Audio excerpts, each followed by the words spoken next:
Welcome back, everybody, to Watcher of All Things. My name is Kiki, and this is my podcast where I talk movies, TV shows, and all things entertainment. And today, it's a steamy one. It is episode 51, where we are going to be talking Babygirl. Strangely enough, a movie that I've really been looking forward to for a lot of months now. I think I first heard about this movie when Harris Dickinson was doing press for The Iron Claw, and he mentioned, I'm working with Nicole Kidman soon on this erotic thriller about a CEO and an intern, and I was like, what the hell? That sounds kind of crazy. But then I saw The Iron Claw, and I was like, Harris Dickinson may just be the real deal. So I've been excited for this movie for over a year now, and I have lots to say about it. So we will get into all of that. First of all, Happy New Year. It is officially 2025. It is January 2nd. I hope you all had a fantastic New Year surrounded by friends, loved ones, family. I spent it with a group of friends. We had a lot of fun. We watched Andy Cohen and Anderson Cooper getting hammered in Times Square, and Andy Cohen just saying unhinged things all evening. Talked about New Year's resolutions, which I honestly, for the first time this year, I really don't think I have a New Year's resolution. I'm usually very good at thinking of things that I want to accomplish in the new year, but I think at the same time, I haven't really reflected or thought about 2024 and the year it was. I know last week in the episode I said,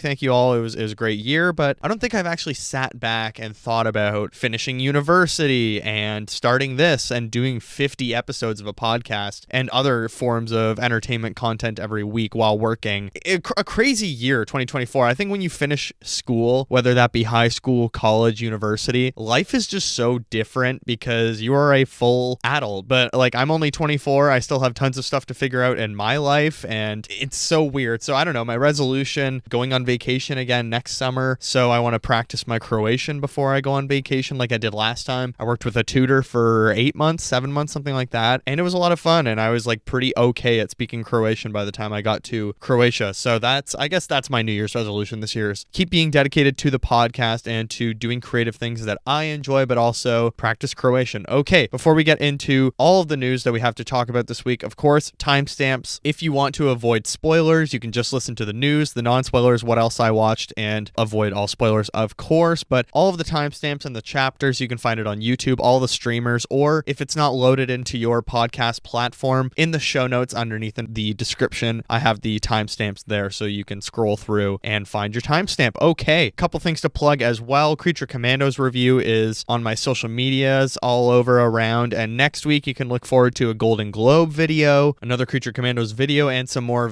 tiny little micro reviews and some Christmas stuff that I got, whether it be unboxings or whatever. So links down below for all the social media, of course, but let's get into the news for this week.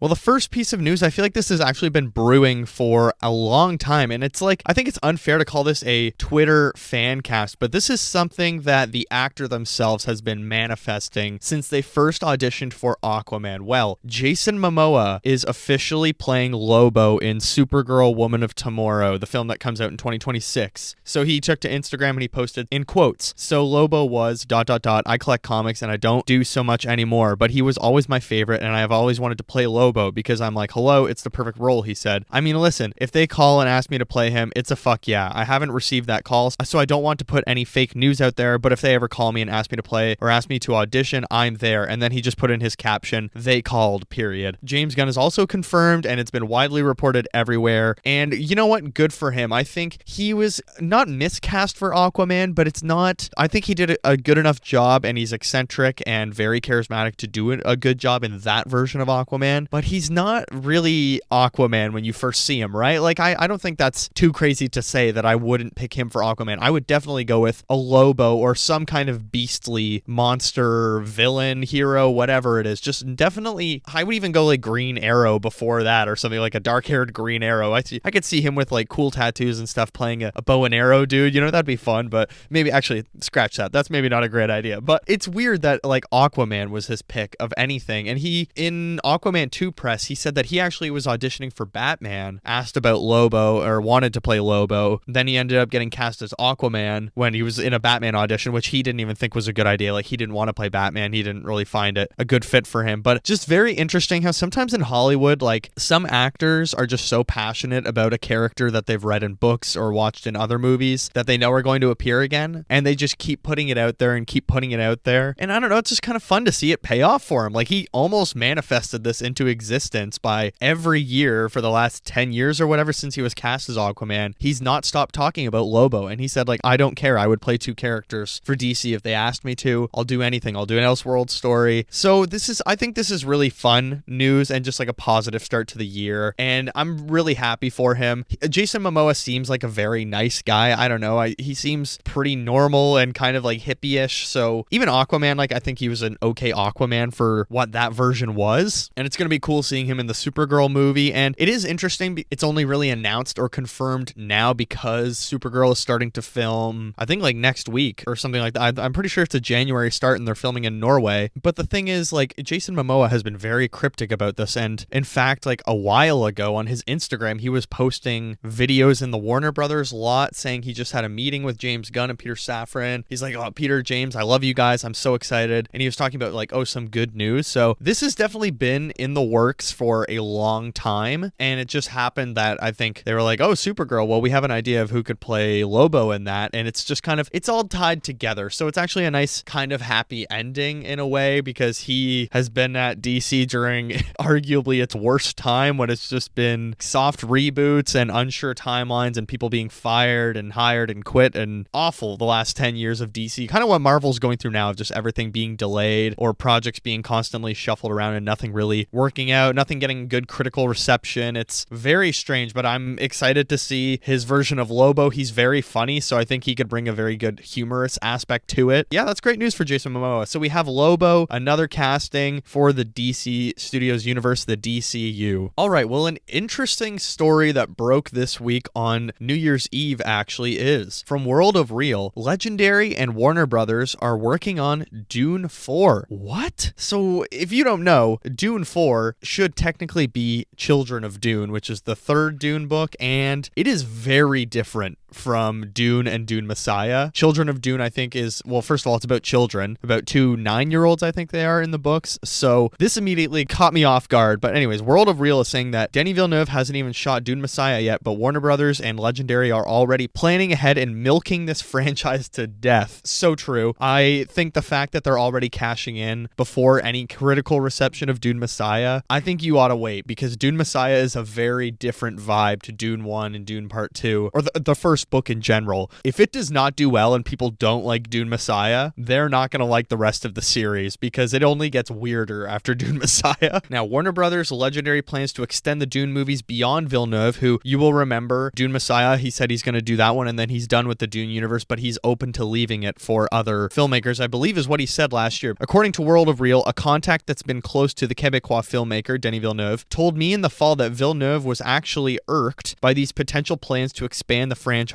with or without him. So, just to be clear, according to World of Real, he says Villeneuve wouldn't be returning to direct Dune 4, as he's made it very clear that Frank Herbert's books dip in quality after Messiah. Frankly, it's a wise decision on his part, and I don't believe that Timothée Chalamet or Zendaya would want to make a 4th film without him either. Then again, a big fat paycheck might change their minds. Yeah, that is true, but I think Timothée Chalamet and Zendaya are a little different. A lot of stuff they do is very artistically motivated rather than big paycheck. Like Zendaya was on Disney Channel, yes, but Spider-Man was like a really good opportunity for her. And now this is also just coming from Daniel Rickman, who's a scooper. He heard the same rumblings and said that basically there's plans for Dune 4, but also a brand new TV show as well. I'm very curious what the TV show would be. Would they just jump ahead to the 5th and 6th book, which in my opinion are absolutely terrible and I don't want to see in live action? Dear God, I just think this is a potential for disasters. The Sicario films. I know the first one was so well received. Everyone loved Denis Villeneuve's work on Sicario and Taylor Sheridan's script. And then the second one, Denis Villeneuve did not return, and I believe it was critically much less well received, as I understand it, right? Now, you have to magnify that or multiply it by 100 with the Dune franchise, because now there's this big debate, like, is Dune the new Star Wars of our generation? I don't quite think so, and it's actually funny because the Weekly Planet was just talking about it on their show last week. I think someone wrote into them and asked, is Dune now our Star Wars? And they made a good point that Dune does not have the family or the child appeal. Dune is very mature, and like, I don't think a lot of children would be interested or entertained at all, versus Star Wars is fun. Like, I've had the same enjoyment of the original trilogy and the prequels since I was a child, if not even more as an adult. Like, when you're a kid, it's fun. Animals and prosthetics and effects and lightsabers, Darth Vader, the Jedi, it's all very cool. Whereas I think Dune is quite heavy, and I'm not sure children would be very entertained by that, and they would probably have a lot more questions than Star Wars. So it's a little bit different, but maybe Warner Brothers is trying to capitalize on the fact that maybe some in the public are questioning Dune could be our new Star Wars, and there's tons of books to pull from and tons of universe and IP materials that you can pull on. Like Brian Herbert, all of his stuff has gone on for years after the Frank Herbert books. So I don't know. I mean, Dune Prophecy, like I said last week, a lot of people feel like season 1 was kind of season 1 of Game of Thrones, that sure, it's slow go and there's some things you need to work out, but season 2 could be really great. So I'm open to it. I am very curious who could even take over and do Dune 4, because Denis Villeneuve really did bring a certain vibe to the universe and really bring it to life in a weirdly realistic way, almost, of what if humans did evolve 10,000 years in the future or whatever. Although it's not 10,000 years in the future, it's just 10,000 years from the Butlerian Jihad. It's going to be very interesting what Dune 4 could look like. I think, as I said before, Children of Dune is a very different story. If you want to know, read the first 3 Dune books. It goes pretty nuts, and I'm very curious how this will affect Dune Messiah as well, and the screenplay, if there's a Dune 4 plan already. But anyways, other news comes from the AV Club. Joseph Quinn has officially been cast in the Beatles biopic. Bret Easton Ellis has confirmed. So Quinn has apparently been offered the role of George Harrison in Sam Mendes's movies. So Bret Easton Ellis actually was the one that revealed this and said that Joseph Quinn couldn't do his horror movie, and that's why he is kind of officially cast as George Harrison, because he just played, like, this is his film that Joseph Quinn couldn't do. So it's not been confirmed by anyone really, except now there's another director saying, yeah, like, Joseph Quinn pretty much told me, I guess. So far it looks like Paul Mescal is also going to be one of the Beatles. I think he's Paul McCartney, and that's what Ridley Scott kind of dropped by accident as well. Ringo Starr himself confirmed that Barry Keoghan is playing him and learning to play the drums right now, and it looks like Joseph Quinn is playing George Harrison. I'm not sure who's playing the fourth, but actually I've had 2 separate conversations about these Beatle projects, and I can't remember, is it going to be 4 individual movies and then like a 5th Beatles movie in 1 year, or is it just 4 separate movies all coming out in 2027? Because they're working on them right now and they are intended to come out in 2027. So is it going to be 4 individual stories and then they merge into like a team up Avengers movie, or is it just going to be 4 separate movies and their own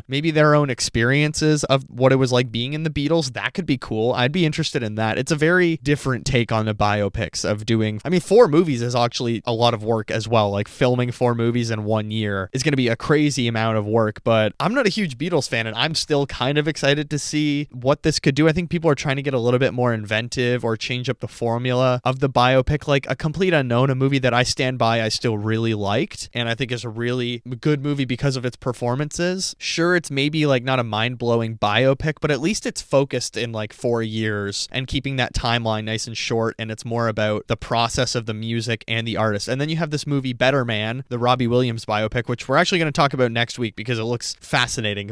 Just from the first trailer that I saw, I thought this looks so strange, and then I've only heard good things about it, and I'm like, really, that is so mind-blowing that a monkey CGI musical biopic is actually very good. So I'm excited to see that. And actually, before Babygirl, the trailer played, and my girlfriend's like, that can't be any good, can it? And I was like, I don't know. I'm very confused because I've only heard positive things, and the CGI was done by the Planet of the Apes studio, so it's fascinating. But I think the biopics are starting to get a major shakeup, and there's that Michael Jackson one coming out. I think there's, I don't know, the Beatles ones are really the big ones that everyone's talking about. So like, the biopics aren't dying out anytime soon. I don't think the public is too tired of them. And I think like Tom Holland's also doing a Fred Astaire one or something like that. But this could be very interesting and I'm willing to give it a chance. But let's move into some really cool news. Nosferatu, according to Robert Eggers, essentially getting an extended cut, a 4K 3-hour version. So Robert Eggers himself did confirm in an interview with Variety that they're going to release a 4K Blu-ray, which will be an extended cut. And it looks like it's the 3-hour version that he was actually testing earlier in the year. So the film was originally 3 hours or over 3 hours, I think. Ended up being 2 hours and 20 minutes, 2 hours, 12 minutes, something like that. So they cut out quite a lot. I'm very much interested in an extended version of that movie. Like, look, the second act didn't really work for me, and I stand by that it's a pretty tame Robert Eggers film, but I've thought about it every day. Both Nosferatu and A Complete Unknown, I have thought about every day since watching them, and I cannot wait to watch them again. I'm absolutely going to the theaters again next week to see both of them. They were great. They were so much fun, and they just keep making money, and they made a boatload of money over the Christmas period. So I am getting that 4K disc as soon as it's out, and I'm watching the hell out of that 3-hour version. I actually just got a new 4K TV for Christmas this year. I bought it. It's like one of my big first adult purchases. So I watched a bunch of Disney Plus 4K stuff yesterday because it was my first day having it set up, and I was like, I cannot wait to watch The Northman, The Lighthouse. I'm going to watch Blade Runner 2049. I have so many movies that I'm lining up to watch in 4K that I just cannot wait, and I am so excited. It's such a game changer when all you do is watch things and then you upgrade your technology. It just makes you almost addicted, and I'm excited to just sit in front of my TV every night and just watch. It's amazing. I got a TCL 55-inch 4K TV, and it looks insane. Like, holy shit. I was gaming last night, playing Helldivers on it, and it looked fantastic. So I'm pumped to watch Nosferatu in 4K on that amazing 55-inch screen. That's awesome. I love extended versions of movies. I think when it's justified, at least, if it's already a good movie when you release it, and then you're like, oh, would you guys want to see an extended cut? I'm always down for that. Versus when it's a terrible movie that the director is like, oh, well, my true version was the director's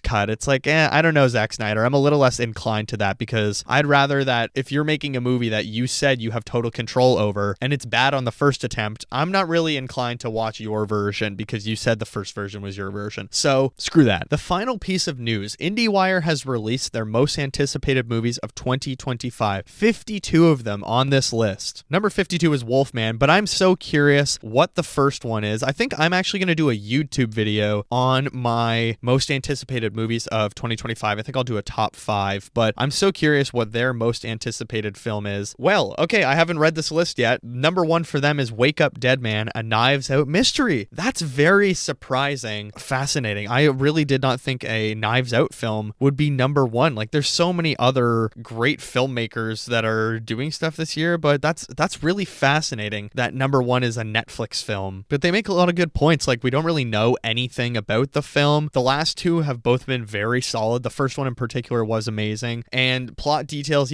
unknown, secrecy around the project. It's almost non-existent. Like, there's really no story out there of what this is going to look like. And the cast is phenomenal. Josh O'Connor, Kaylee Speeney, Glenn Close, Josh Brolin, Jeremy Renner, Kerry Washington, Mila Kunis, Andrew Scott. That is an insane cast. So, I don't know, maybe they're right. I'm not going to say my top 5. I want to save it for a YouTube video, but definitely, if I had to pick one right now, probably Superman is weirdly my number 1 pick of most anticipated. Actually, it's funny. As soon as midnight hit on New Year's Eve, we were all like, okay, what's everyone looking forward to most in 2025? And awkwardly, and I'm sorry to my brother if he's listening, I said, oh, definitely Superman this year. My brother's getting married in 2025. And I said Superman first. Whoops. All right, well, let's end on that sad note. Timestamps below if you don't want anything spoiled for you. If you're okay with the non-spoiler section, we're about to get into that for Babygirl, but this is a fun movie going into without any spoilers, but let's get into it. Babygirl is a 2024 erotic thriller coming in at 1 hour and 48 minutes, no pun intended. The film is directed by Helena Rain, I think I'm saying that wrong. She's a Dutch filmmaker and is also written by her. The current reviews are mostly positive, I'd say 76% on Rotten Tomatoes, 6.6 on IMDb, 81 on Metacritic, 3.3 on Letterboxd, with the mode being 4 stars by a hair. Like, it's very 3.5, 4, kind of mixed between those 3. Budget of $20 million. million.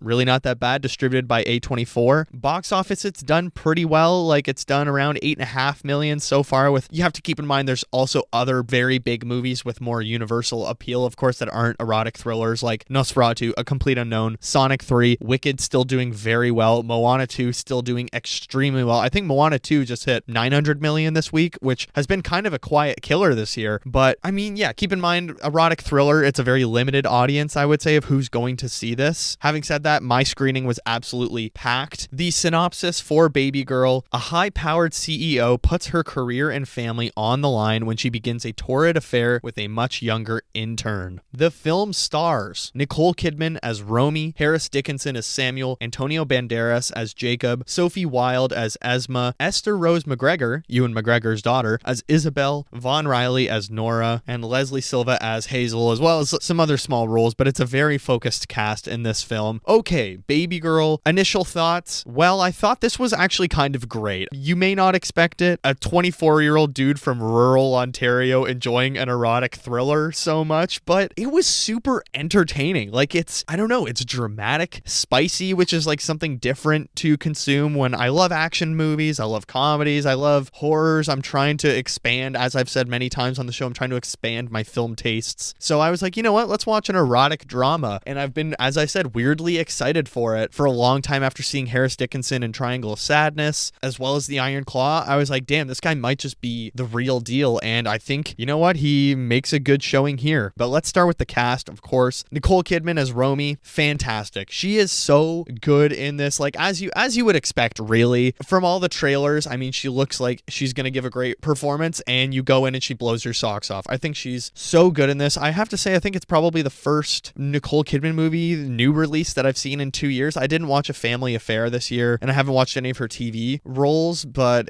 was she in A Perfect Family or something like that as well on Netflix? I know the Zac Efron movie, I didn't see that, but yeah, I think The Northman was the last thing I watched her in, and she was great in this. I thought she gives such a powerful performance and just really commands the screen and just plays this CEO aging woman who wants to spice up her life and goes exactly for what she wants, and it's great. The rest of the cast are really good as well, like Harris Dickinson. I've seen some people say that maybe he's miscast in this, but I actually think he's awesome. I was very surprised how much he's willing to go for it, embraces what his role is. He's very dominating, but he can be very tender and soft. He's actually very funny in the movie as well, like shockingly funny, and the movie is just very shockingly funny as well in times. And another performer that blew me away, Antonio Banderas as Jacob, Nicole Kidman's husband in this film. I thought he actually has a lot more going for him in this film than I thought he would. I didn't think he would be that involved in the story, but he really is, and I thought he plays a very interesting part, and his character's evolution is very interesting throughout the film as well. The kind of smaller roles, Sophie Wilde as Esma, who is Romy's assistant, Nicole Kidman's assistant, very good as well. I've not seen them in anything, I don't think, but she was in Talk to Me, Australian actress, and I know she was very good in that film, Talk to Me. Everyone kind of went nuts for that last year, right? Very small budget Australian horror film, but they're great in this. Esther Rose McGregor, a Nepo baby that does very well in this. I was trying to figure out what else have I seen them in, and I can't figure it out. I couldn't put a finger on it, but it's just a very recognizable face for some reason. Pretty good as Isabel, Romy's daughter in this, that's kind of going through a similar thing at the same time. It is kind of teaching their mom how to open themselves up. And then Vaughn Riley, who plays the other daughter, Nora, is fine, plays the younger sibling, doesn't really have a role much in this, and is kind of largely ignored by the family, but overall a really great cast, and I think everyone's doing a good job in this. I don't really understand how people think Harris Dickinson was miscast in this. I actually think him and Nicole Kidman work so well together, and Antonio Banderas and Nicole Kidman work really well together, and I think it's just, this is a story about opening yourself up to experiences, and I think Nicole Kidman's character is not only so open to going for it with new things, but maybe as a performer, I think she's just very open to trying different roles and different things. Like The Northman was something I wouldn't really picture her being in, but I think she was even good in that as well, and it's just very fascinating. I think she gives a really great performance, and her chemistry works really well with everyone in the film. The story itself, it's not that inventive. A young intern and a CEO having an affair seems like a movie or a show that we've probably seen 100 times, but for me, I think what made this so enjoyable was really the delivery method of Helena Rain, the director, who I've never seen any of their other work, but that's what really made it special for me. It's focusing specifically on the discussion of sex and fully embracing the erotic erotic genre. And that's what kind of made the story a step up of other films or TV shows that may talk about this love affair between a boss and their employee, or a CEO and an intern or whatever. So I'm not thinking of many other things that are fully other than 50 Shades of Grey. Maybe what I'm trying to say is I can't think of a lot of other things I've seen that are really going for the eroticism and sensuality of this film and can be taken seriously because they're done well. 50 Shades of Grey, goofy. I think I made it through halfway of the first one and just got secondhand embarrassment watching it, versus this one feels like a much more serious and very just well done discussion of sexuality and a well done story of eroticism and discovering sexuality throughout age. And I mean, the directing itself by Helena Rain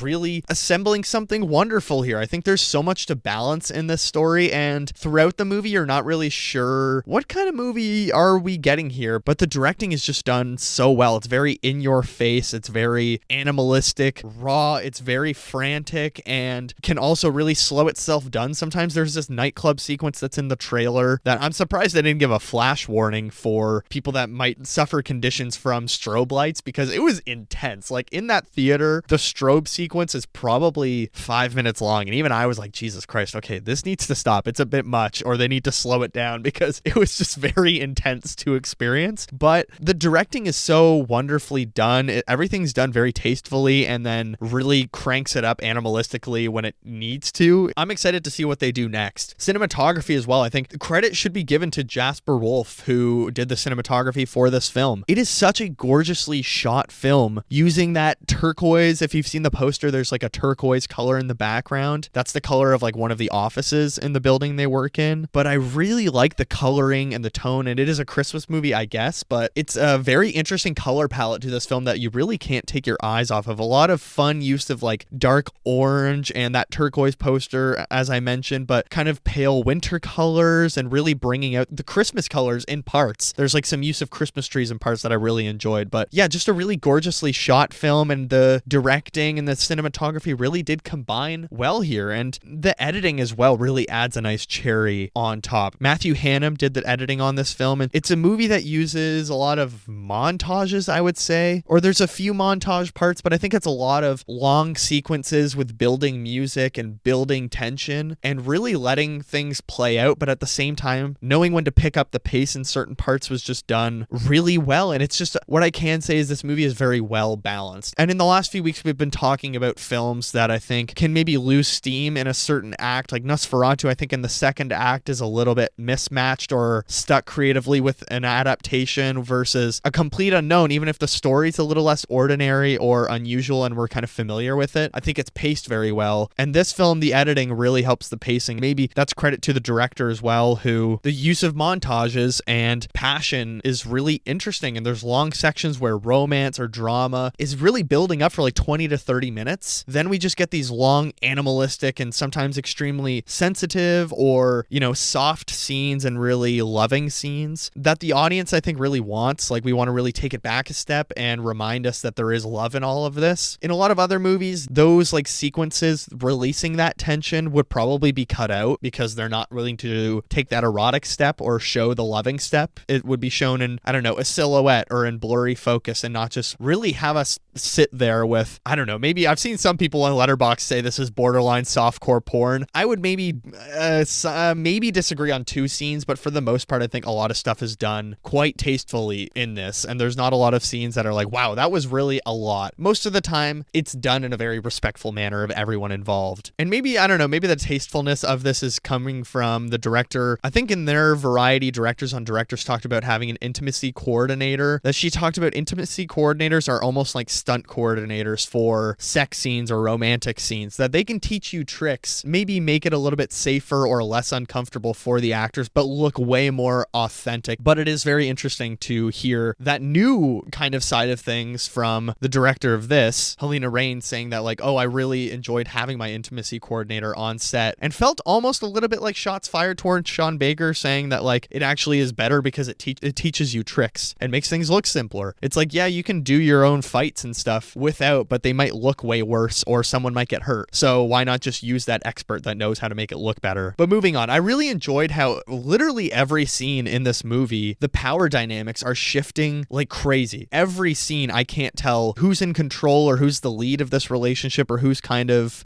taking the leads in this scene. And it's really just jumping back and forth. And I think that's what really keeps the tension in this movie high, is like, does he want it? Does she want it? Do neither of them want it? Who is the one that's kind of pushing for this? Or who's the one that has the upper hand? It's hard to tell sometimes. And I think that's kind of the fun of it, of the guessing game, that the fact that she's a CEO, so you would think she's in control. Maybe he's the one that's in control. And I guess actually talking about some more technical parts of it, the music choices were amazing. Like the score itself by Cristobal Tapia de Veer, sounds like a Dutch name, really great. So erotic and kind of sweaty and heavy breathing, and it really sets such a perfect tone. It never steals the moment either. I think the first time you hear the music in this movie, you might be like, oh, this might get very intense, but it perfectly cuts off at the right times, never stealing the moment. And then the insertion of actual real songs used in the film, I thought were brilliant as well. Like one of my favorite artists ever, George Michael, his song Father Figure is included in the film, and I was very surprised. I'm like, I don't know if I've ever heard this song used in anything. Everyone opts for Wake Me Up Before You Go Go or Faith or Careless Whisper, of course, that's been used 1,000 times in movies, but I've never heard Father Figure used, and it's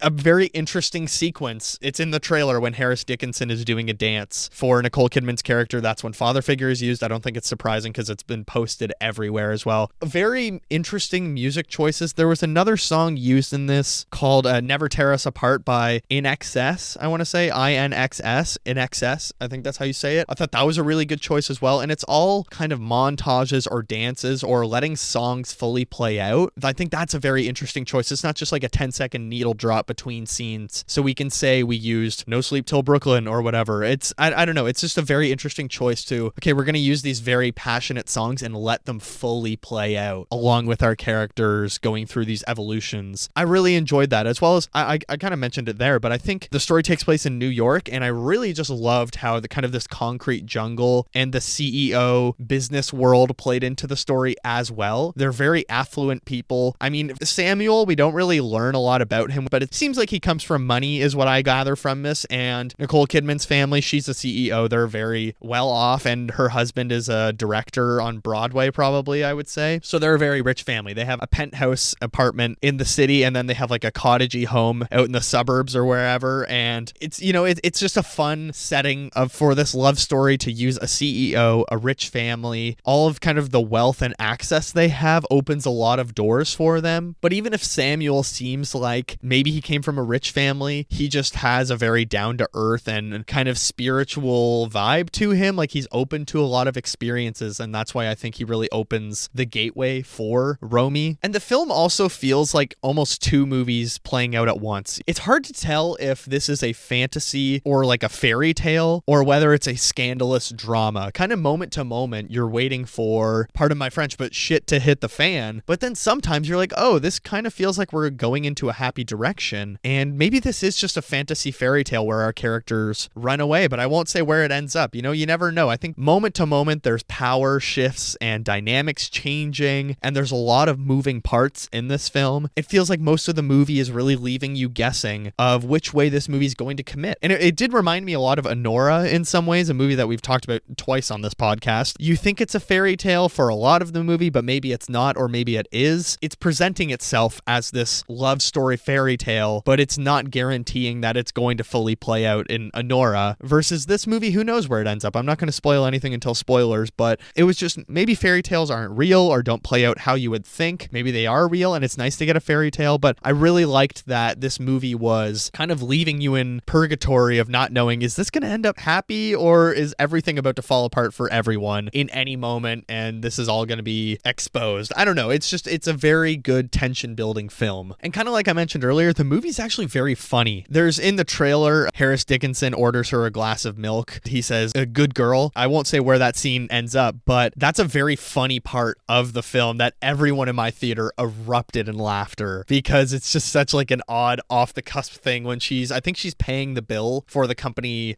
happy hour or whatever at this bar, and she's the CEO, so she's paying for it. And then he's leaving the bar and he just like whispers behind her, good girl. And it's such an off the cusp moment, just feels so out of pocket. There's honestly some very out of pocket moments in this film where people say things that are kind of unhinged, and it's like, Jesus Christ, dude, like, my God, you don't say that to someone. Like almost rude, but it's just their dynamic dynamic that they are very open with each other and will just say whatever they want to say to each other, and it's very funny, and it leads to a lot of comedic things, and it was kind of refreshing as well. I was in a theater where people aren't giggling at sex the entire movie. Like, nobody was really giggling throughout all of the very passionate and intimate scenes. Everyone was taking it very seriously. Maybe that's because I was in a screening that was probably, I want to say 85 to 90% like middle-aged women, so I think I was in the right crowd of people that wanted to see this or enjoy this genre and can respect it, rather than, I don't know, maybe middle-aged men would be like, oh, goofy sex or whatever, and like don't know the honesty that sex can have on screen. And the humor was really great mixed in with that. There's a lot of funny lines and also moments in the story that really make you gasp and kind of put your hand to your forehead. A very surprisingly funny movie, and the director, I've watched a few interviews with her and she seems like a very funny person in real life. So I don't know, it was just it was a nice crowd I was in. It was packed and everyone was very respectful of the subject matter, but also I think just very much enjoyed it. And it feels weird to say, but it is a movie about fantasies and sexual fantasies and stuff like that. So a lot of the women in the crowd being the same age as Nicole Kidman, I was like, you know what? Maybe this is something they're fantasizing and it's like me watching a superhero movie or something like that, or Dune and wanting to be in sci-fi. I'm not judging because I enjoyed it as well, a 24-year-old from rural Ontario. Anyway, moving on. That felt so weird to say and maybe kind of not rude to say because I don't think anything's wrong with that. Okay, moving on. I'm tired of talking about that. The pacing of the film. The pacing was very good until the third act. I think the first act really sets the boundaries and the world and our characters up super well. The movie just keeps building and tension just rises like crazy. And then the third act, I think, kind of fizzles out a little bit. I was surprised how tame of a third act it is. It's not really the third act you would hope for. I think maybe a problem with this movie, I mean, I had like, I don't know, some flaws that I'll get into, but I think a little problem with this movie is that it's maybe too predictable in the end, or it's too realistic about the situation. Sure, like all of the sexual exploration and relationship elements go places you may not expect, but the story itself just kind of resorts to a plan A and stays as realistic as possible of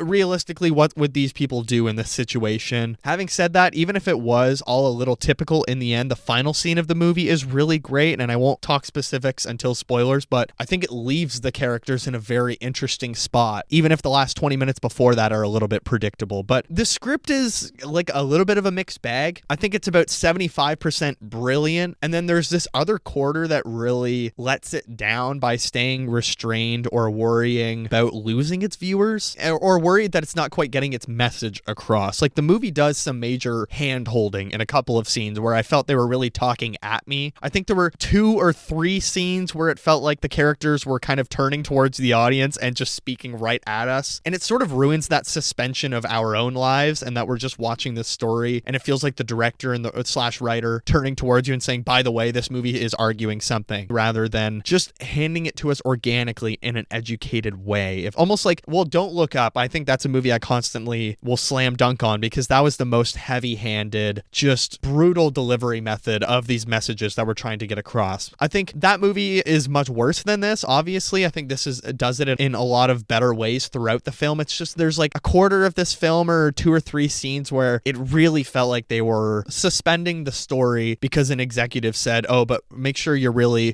pointing to the argument you want to make with this film. But still, I think, 2024 was a good year for exploring the aging woman, or films about aging, whether it was Night Bitch, The Substance, The Last Showgirl as well. I haven't seen that yet. I love The Substance and the messaging in that, and honestly preferred maybe the delivery method of The Substance as much as it was kind of a sarcastic body horror. It was funny, but I actually think it made so many good points in such an interesting delivery method versus like that movie really dives into how aging women are treated in Hollywood and kind of kicked to the curb for younger stars while men can age without any criticism. And then I think Babygirl is a very interesting exploration of the still very misconstructed and neglected sexuality of aging women or older women, that they're kind of, you only get certain years of sexual exploration or enjoying sexuality in general, and then you have to like turn it off. 2024, the year of finally kind of discussing women aging and maybe the different needs or expectations and what society expects from you to talk about or shut up about, and it's just very interesting. So I think double feature of The Substance and Babygirl would be kind of fun. Those were 2 movies I would kind of love to see together. Overall, I think I'm going to move into spoilers. This was a really great experience. This is a movie that's kind of like about breaking barriers and stigmas and finally just talking about something that I think a lot of people have been avoiding. I wouldn't recommend watching it with your family. I certainly would not watch this with my parents, but it's a great movie to see with friends or significant others. It was a lot of fun. I think it's really well acted. The story's really great, and there's a lot of great filmmaking in here. I gave it 4 out of 5 stars. I would recommend Babygirl. A pretty good story. Now let's get into spoilers. Spoilers for Babygirl. Now, I've already mentioned the milk scene. Now, I want to talk about a quote from the director who said this is a thing that actually happened to her. So, director Helena Rain says that the milk scene in Babygirl is inspired by her own experience. Quote, "It was one of the most arousing moments of my life. There was this young Belgian actor, I can't say who it is, but he was famous. I knew of him. I'd never spoken to him. He was at least 15 years younger than I, and he ordered me a glass of milk. I thought it was an incredible, hot thing to do and so courageous.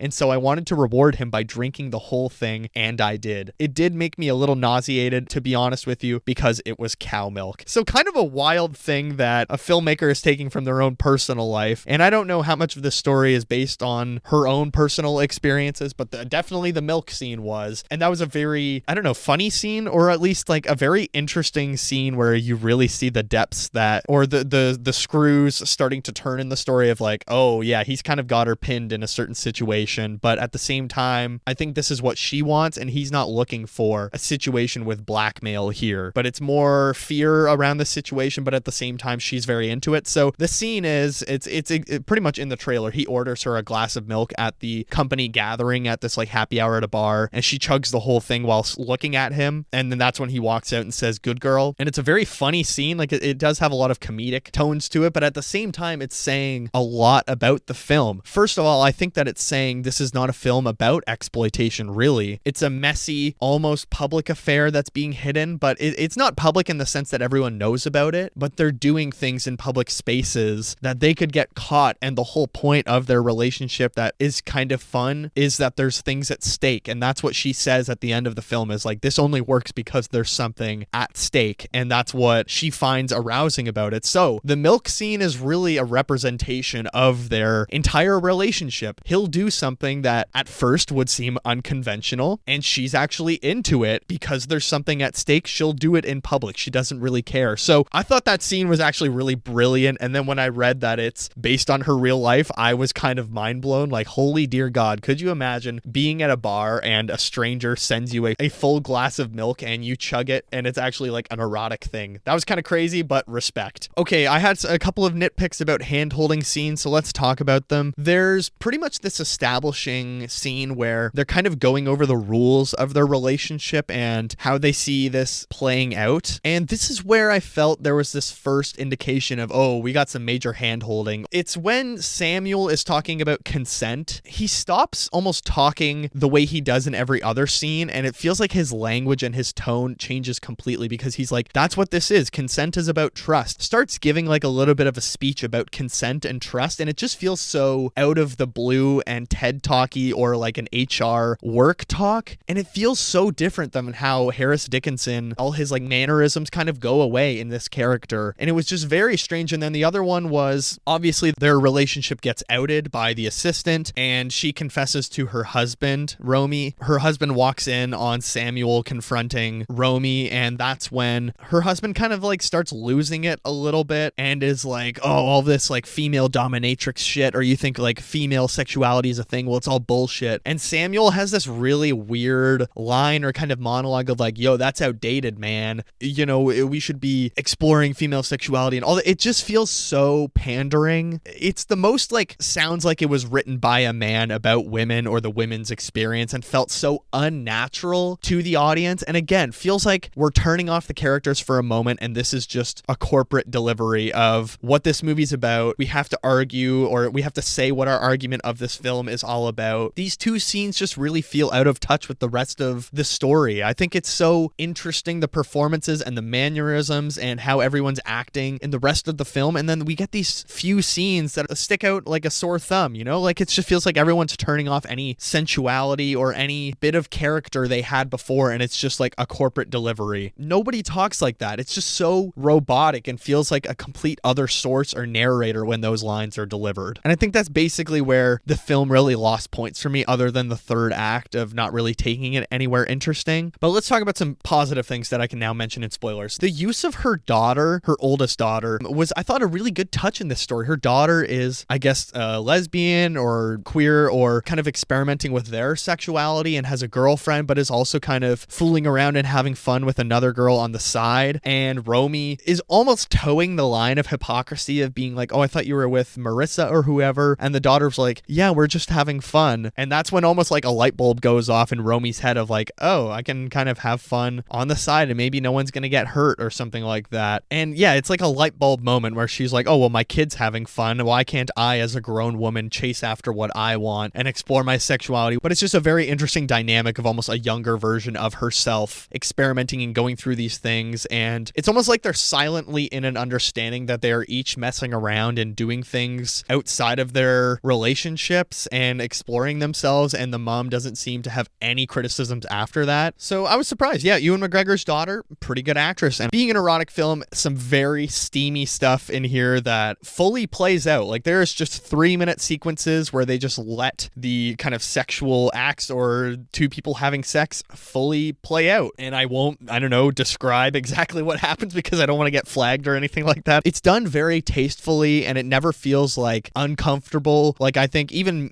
myself, who I don't watch tons of erotic films, I have experiences with erotic films, I guess, seeing things in the back that are quite, openly sexual and graphic, but I never felt like it was towing the line of graphic. There's some very kinky stuff in here, like eating the candy out of his hand or drinking milk out of a milk bowl for a cat, or different things in here that I was like, all right, that's a little kinky, all right. But it never felt like, okay, this is just kind of gross and uncomfortable to watch. There was never a moment where I was like, am I about to kink shame because this feels freaky? And it never feels like it's towing the line of uncomfortable. It feels very professional, but also it feels like it's actually kind of like We Live in Time. I feel like sex in this film is particularly done as part of the story, that it feels very necessary to the story. I feel like there's never a part in this movie where we're getting sex just because it's an erotic film. It feels like every time sex is used in this film, it's purposeful and it has intention behind it of showing something about our characters. And I think that's maybe the mark of a great erotic film, is using sex as a device to say something versus, weirdly in Anora, I think there's a couple parts where there's sex in that film that it's kind of repeating a past point and it's not showing anything new. But at the same time, I think Anora as well has a lot of interesting use of sex. But this film, very steamy. If you're looking for a steamy erotic film, for sure, Babygirl will deliver that. But let's talk about the husband versus Samuel. As I said, the relationship gets exposed. The husband finds out. And they have this weird showdown in the cottage house outside of the city. And I don't know about you guys, but I thought that was kind of a really strangely done scene. It's such a weird, half fight. And then I thought the panic attack part was just kind of out of the blue and was just such a strange reaction from the husband, and the pressing of their foreheads together like they're two bulls fighting each other. I don't know, maybe that was the most weird scene for me that I was like, I don't know if this is how people would respond. For a film that feels very realistic most of the time, this doesn't feel realistic. I honestly feel like they would be hitting each other a lot more, or just shouting in general and not get as violent. But the panic attack and the pressing of foreheads felt very odd. I just felt like that scene was maybe the scene in the entire movie that worked the least for me, particularly because that's when Samuel talks about that's an outdated idea. I don't know. I think there was many other avenues you probably could have taken that. It was still an okay scene, but I feel like it was the least believable. And I think that just shows how good the performances are, that even the least believable scene, I still felt like at least the actors were doing something that seemed like, okay, at least it's watchable. The third act in general, I think the movie really does go where you think it's going to go. I think all the, the erotic and kinky stuff does go in some general places I wouldn't have predicted, but I knew the entire movie, they're going to get caught. She'll probably stay with her husband because a public scandal for a CEO wouldn't look good, and the intern's probably going to leave. And what happens in the third act? Husband finds out because the secretary who is actually dating Samuel exposes them. I thought that was a good touch, that he's actually dating the assistant. Thought that was really funny, but I don't know, I was kind of a little disappointed that we didn't go for any bigger swings in the third act. It just felt like kind of every box was ticked in the end. It never truly reaches for anything out of this world. It's almost like the most realistic erotic film that I've seen of this is probably how things are gonna go. It's never really reaching for anything outside of the world. Like Love Lies Bleeding, a very, what I would say is erotic film as well. It's a very erotic action film, but like that third act is very fantastical and there's a lot of imagery in that film that feels very out of reality. This movie though, Babygirl, feels very focused on being as realistic as possible. Look, I think that's all I got for spoilers. Overall, her staying with the husband but needing to imagine Samuel while having sex at the end felt like a good place to leave the characters. Like I feel like maybe they would, for the sake of their children and their jobs and their public image, they're gonna stay together and the husband's gonna be like, look, I'll forgive you. The final scene of them having sex, the husband and wife, but he covers her eyes and she's imagining Samuel taming this dog. I thought, yeah, that's just a very good wrap up of the film. But Babygirl was a really fun movie and it's just fun to expand your horizons of what you're watching in movies. It's not fun just watching the same action films or the same type of movies every week. I want to watch all of the different genres. I want to have the all dressed chips, you know, that's a very Canadian reference. But I thought this was actually pretty great and it did live up to what I thought it was going to be, maybe to its own detriment. It was kind of everything I expected and it never really blew my socks off fully, but it was still very fun and I thought the cast did a really great job and I'm excited to see what this director does next. It's a solid 4 out of 5 stars, but let's get into what else I watched.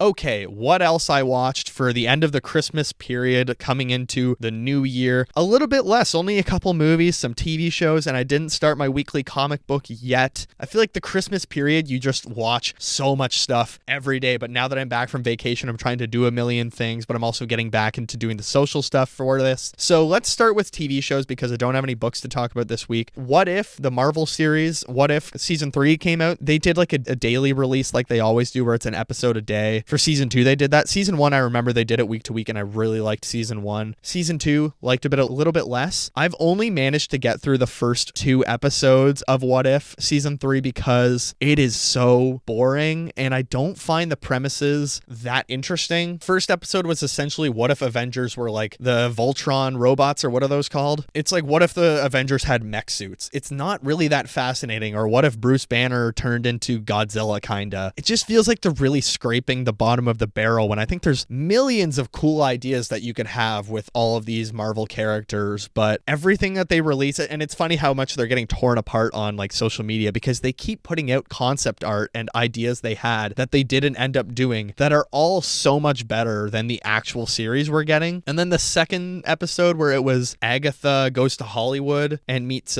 Kingo from Eternals, played by Kumail Nanjiani, who I love, but that was also just like a not very interesting episode. I was like, I don't really know if I care about this. This is 2 characters that are kind of not very important to the MCU, or it's not taking us on a massive different trajectory for these movies or TV shows or this universe in general. So I don't know. I'm gonna finish the series because I want to see where they take it. I know there's like a Storm gets Mjolnir episode, or there's another Captain Carter episode. I don't know why they keep trying to make Captain Carter happen. It's just, she's been in every season and I love Haley Atwell. I love Peggy Carter, but like Captain Carter, it's not that inventive. Whatever. What If, more like whatever. However, I did watch Creature Commandos episode 5, The Iron Poe. My review is up officially on all the social medias. Go check it out there. But another really fun episode. I'm excited to go on to season 6 because it's the Dr. Phosphorus background episode, like the origins. And I know for a fact Batman shows up, a silhouette of Batman shows up in his origin story. But episode 5, The Iron Poe, was all about Frankenstein's monster, voiced by David Harbour from Stranger Things and plays Red Guardian in the Marvel Universe. I thought it was really great. I really like the comedic dynamic between David Harbour and what's his name's Rick Flag Sr. Well, they're very funny. Like there's one scene where Rick Flag Sr. is calling the princess and Frankenstein's monster just keeps interrupting on the phone, and it just felt like such a realistic scene where you're talking on the phone and someone won't shut up in the background and keeps trying to talk to the person that you're talking to on the phone and yelling things. And usually, like in most TV shows and films, I feel like the dialogue would be really broken up and they wouldn't be talking over each other. other, but it felt so realistic and how that would go if they're all just constantly cutting each other off and no one's fully forming a sentence until someone just says shut the fuck up. Like, it was just very funny. And then the Dr. Phosphorus just popping off at the end was amazing, just burning through everyone's faces and just evaporating everybody. It was just a lot of fun, just a really great episode. I'm very excited. I think there's 2 episodes left. The last show I watched this week was Skeleton Crew. I caught up episodes 4 to 6 because all the Disney Plus stuff is in 4K and I got my new TV, so I was like, I'm gonna catch up on my Disney Plus stuff. Really fun. I just like how childish and kind of Star Wars heavy feeling it is. It just feels like that original trilogy of wonder and fun and goofiness and silliness. It's very Goonies, and it's fun because there's a lot of underground treasure stuff that's like Goonies, and I love the Goonies film. But I just think the cast is really fun. The one girl with the robot thing that has like fold over her eyes, I thought she had a particularly strong episode 6 talking about she can't do things that her other friends can do, and I thought that was a very interesting take on whether it be learning disabilities or physical disabilities, you know, kids not being able to do the same things that their friend groups can. And it was just done in a very fun way of like, oh, this is something you could show your children or young kids to kind of help them understand how they can operate in the world or how other kids are going to operate in the world. Skeleton Crew is kind of great. I think Jude Law is having a lot of fun in it as well. Like, he had one line in episode 5, I think, where he gets caught by a military and he just immediately puts his hands up. He's like, just shoot me, I don't care. And it was just the funniest delivery of like the entire series. And it's just also good CGI, surprisingly. I thought like this series actually looks okay. It's pretty green screen and volume heavy, but in a kid's show, it's kind of charming in some way. But let's move on to the 2 films I watched. So I wanted to squeeze in 90 movies in 2024 of new releases. So I watched A Quiet Place Day 1. I've been meaning to watch it all year. I certainly like the first 2 Quiet Place movies. So when they announced the prequel, I was curious when it was said that, oh, the guy that did Pig, the Nicolas Cage movie, is doing the Quiet Place movie. I was very interested. And it doesn't really feel like a Quiet Place movie. It feels like such a different story. And I kind of really liked it. I think, I don't know, it kind of loses itself sometimes because of the stupid cat that's in the movie, but it felt so human with Lupita Nyong'o and Joseph Quinn. I think they have remarkable chemistry in it. And it's just about this woman with cancer or a life-ending disease. I think it's cancer that she has, wanting to get a slice of pizza during the apocalypse. And I thought it was just really charming. The cat's cute, but come on, at some point you're just going to be a liability, okay? It was pretty sweet. For about 45 minutes, I completely forgot it's in the Quiet Place universe, and that was really fun to feel like, oh, we're getting a very individual horror film or thriller film that's in this IP universe or whatever, this pre-established universe, and it was just super emotional and intimate. So I don't know, if you've been hesitant to watch A Quiet Place Day 1, it's kind of not the worst thing I've seen, and it was a lot better than I thought it was going to be. So I gave it 3.5 out of 5 stars. I thought it was actually pretty fun and pretty okay. And then my final film of 2024, The Outrun with Saoirse Ronan, a film about Rona, who's fresh out of rehab, and she returns to Orkney Islands, a place that's right off the Scottish coast, and she's like 29 years old, and she's had a decade of her life living on the edge and kind of living a wild life in London, but she's kind of like lost herself and she's lost the love of her life, so she's trying to come to terms with her troubled life, and she's reconnecting with her family and the place she grew up. And I thought it's just a really beautiful story about addiction and rehab and coming to terms with your own mistakes and almost your mortality. It reminded me a lot of Beautiful Boy with Timothée Chalamet, another film I watched this year about addiction, or last year I guess I gotta say, about addiction, that I thought was beautiful as well. But it was really great. I think Saoirse Ronan, I don't think she should get an Oscar nomination for Blitz. I think she should honestly get an Oscar nomination for The Outrun and lead actress. She gives a remarkable performance in a movie that I know the book, apparently I think it's based on a book, is very magical and fantastical, and this feels like it was a little bit too realistic in some times, and I wanted that sense of wonder, but it does a lot of interesting things and takes us to a lot of interesting places that I enjoyed. And I really loved like the use of her hair color to show the stages of her life, but also just, I don't know, she meets a lot of interesting people. And so if you haven't seen The Outrun and you enjoy Saoirse Ronan's work, you will not be let down. 3.5 out of 5. I thought it was a pretty interesting film. And I think that's going to do it for the final What Else I Watched of 2024.